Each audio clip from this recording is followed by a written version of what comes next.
Okey, keling. Mana bu 61 kvadratga qilingan ishni bitta ko'ring. O'sha bilvosiz kiraverishidan juda boshqacha xonadonga kelganmiz. Atmosferani qarang, yo'lini o'zidan, mana bu qilingan shkaflarimizdan, vstroyniy shkaflardan juda boshqacha xona.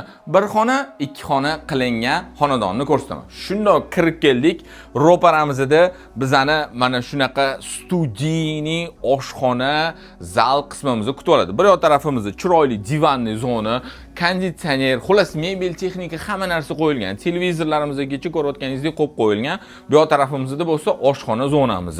Hamma texnika, pech, mikrovolnovый pech, xolodilnik, mana mebellar ranglariga alohida bitta e'tibor berib qo'ying. Divanli zona, bu yoq tarafimizda bo'lsa stol zonalarimizgacha qilingan. Okam mehrni juda zo'r berib qo'yibdilar. Zo'r tarafi bu xonadonimizning ikkita balkon qismi bor.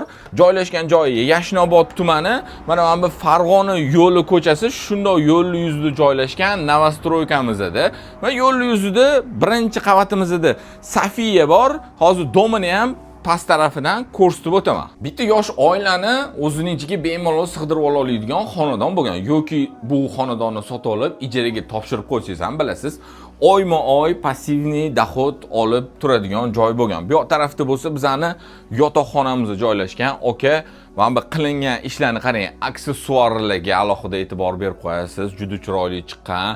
Mebellarimiz hammasi ranglariga gap so'z bo'lishi mumkin emas. Albatta videoni shu joyda siz bitta 1 dan 10 gacha baholab o'ting. Xonadonimizga kirganda o'ng qo'lda bizani sanuzyul qismimizda joylashgan. Ko'ryapsiz, oka, sanuzyulga ham okam juda chiroyli mehr berib qo'yganlar. Xo'p, 1 dan 10 gacha baholadingiz, kommentariyada yozdingiz, eng shirin joyi narxiga kelamiz. 8-qavatda joylashgan. Vidlari ko'rdingiz, shundoq shahar tarafga qaragan.